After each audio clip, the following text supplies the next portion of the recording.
آپ پھر بھی فیل ہو گئے, آپ پہ تو غصہ آنا چاہیے. سمجھ میں آتی ہے نا بات؟ اب جس کو نہیں پتا وہ ضال ہے, وہ پھر بھی غلط کر رہا ہے, لیکن کم از کم اس پر غصہ نہیں ہے, اس پر غصہ نہیں ہے. اب رسول صلی اللہ علیہ وسلم کی حکمت سمجھیں. جب اس آیت کی تشریح کرتے ہیں تو کہتے ہیں اگر تمہیں مغضوب علیہم اور الضالین سمجھنا ہے تو المغضوب علیہم کی اعلیٰ مثال ہے یہود اور الضالین کی اعلیٰ مثال ہے نصارہ. لیکن اگر اللہ تعالیٰ نے اگر صرف یہود اور نصارہ ہی کی بات کرنی ہوتی تو لکھا ہوتا قرآن میں غیر الیہود ولا النصارہ.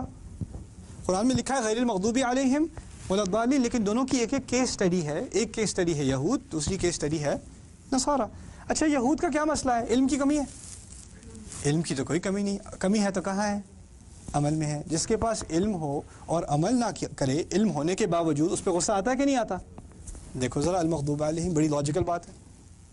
اور جو بیچارے غلط کام کر رہے ہیں لیکن انہیں پتہ بھی نہیں غلط کام کر رہے ہیں کیونکہ وہ کیا ہیں؟ گمراہ ہیں. وہ نصارہ کی مثال ہے, اس کو تو پتہ بھی نہیں بیچارے بائبل میں کیا ہے, اس کو خود بائبل کا نہیں پتا اسے. اس کی تو ان کو تو صدیاں گزر گئیں کہ بائبل پڑھنا ایلیگل تھی, منع تھی. جو پڑھ لے اسے مار دیا جائے گا. وہ پڑھائے گا تمہیں, چرچ پڑھائے گا تمہیں. وہ ضال ہو گئے, وہ گمراہ ہو گئے. اسی تو غیر المغضوب علیہم ولا الضالین علم ہونے کی وجہ سے, ہونے کے باوجود عمل نہ کرے, وہ مغضوب علیہم. اچھا اس کی ایک آخری مثال چھوٹی سی میں دے دوں جس کا تعلق ادب سے ہے. قرآن ادب سکھاتا ہے.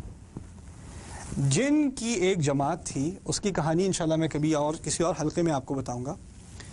جن کی ایک جماعت تھی جنہوں کی جماعت جنہوں نے قرآن کو سنا, گزر رہے تھے, ایک ان کا گروہ گزر رہا تھا, رسول صلی اللہ علیہ وسلم قرآن پڑھ رہے تھے, وہ ذرا ایک اپنی جگہ کھڑے رہ گئے. فلما حضروہ انصتوا, جب وہ اس کی حاضری میں تھے, قرآن کی حاضری میں تھے تو خاموش کے خاموش رہ گئے. فلما قضی ولوا الی قومہم منذرین, جب قرآن پڑھا جا چکا تب وہ اپنی قوموں کے پاس گئے ان کو خبردار کرنے. ایک خطبہ سننے کے بعد, ایک کچھ تھوڑی سی آیات سننے کے بعد وہ مسلمان بھی ہو گئے اور داعی بھی ہو گئے. اچھا اب ان جنوں کے بارے میں انہوں نے ایک تقریر کی, جنہوں نے مسلمان ہونے کے بعد کچھ باتیں کہیں, اور وہ باتیں اتنی خوبصورت ہیں کہ اللہ تعالیٰ نے ان کو نازل کر دیا اور سورہ جن کا حصہ بنا دیا. سورۃ الجن میں ان کی کچھ باتوں کا ذکر ہے.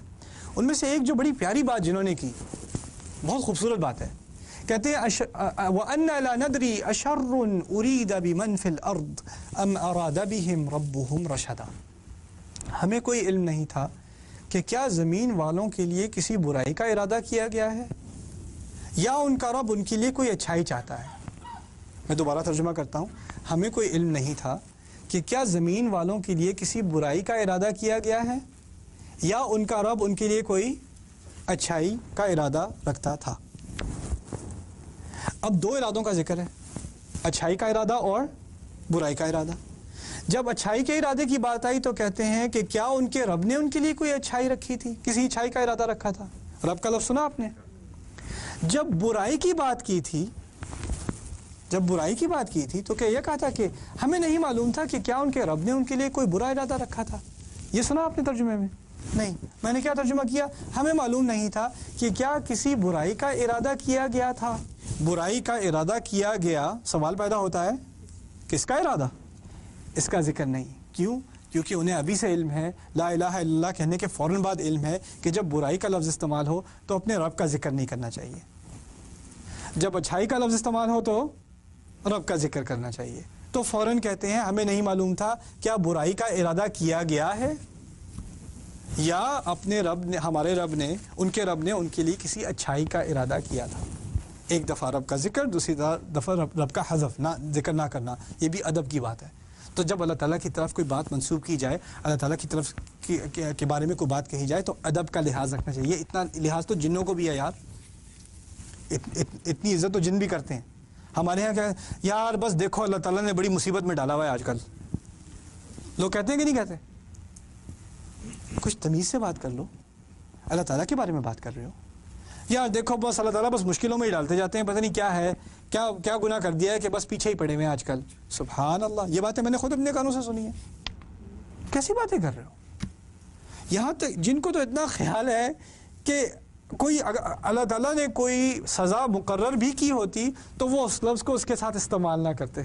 سبحان اللہ, سبحان اللہ.